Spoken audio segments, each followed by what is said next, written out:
Bonjour, voici la présentation du rapport par email. Donc, c'est possible d'envoyer un rapport un peu moins complet que le rapport de l'étudiant. Donc, voilà ici. Alors, pour commencer, lorsque je clique sur le petit icône envoyer, je choisis rapport par email et le sujet vient des colonnes que j'ai sélectionnées. Donc ici, j'ai sélectionné étape 1 et 2. Donc c'est le titre, mais c'est possible de le modifier. Et vous avez ensuite, par défaut, portée globale étape 1. Ensuite, vous devez aller sélectionner les colonnes que vous voulez envoyer.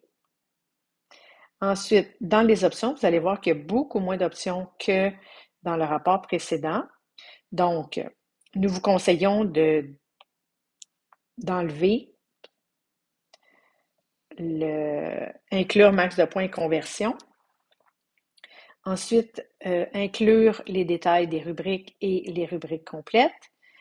Annotation des cellules, donc c'est ce qui est à l'intérieur d'une cellule que vous avez inclus, qui est possible d'inclure dans le rapport.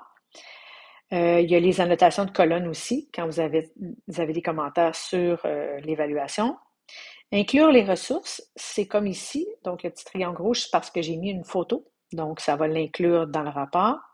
Ici, on vous conseille de sauter les notes vides parce que souvent, vous n'évaluez pas à chaque fois tous les élèves.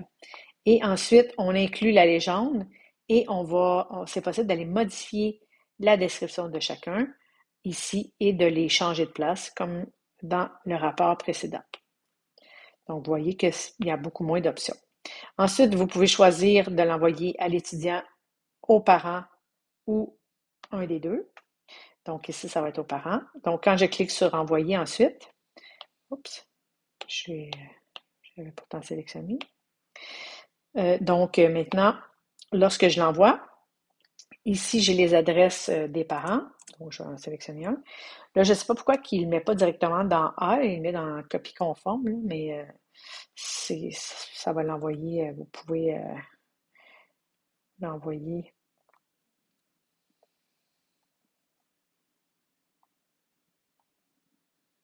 Donc, ici, mais normalement, ça s'envoie de la même façon. Ici, c'est possible de changer le corps de votre rapport, de votre message, pardon.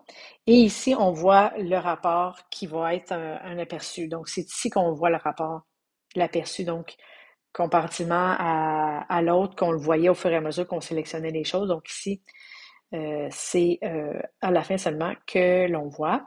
Et vous voyez ici les en-têtes et les pieds de page que j'ai fait donc dans Canva et que j'ai pu rajouter. Donc, je vous invite à aller cliquer sur notre site pour aller voir comment faire. Et ensuite, c'est possible de cliquer pour envoyer le rapport aux parents et vous allez avoir sur notre site des exemples, donc des images de différentes sortes de rapports. Alors, bonne découverte!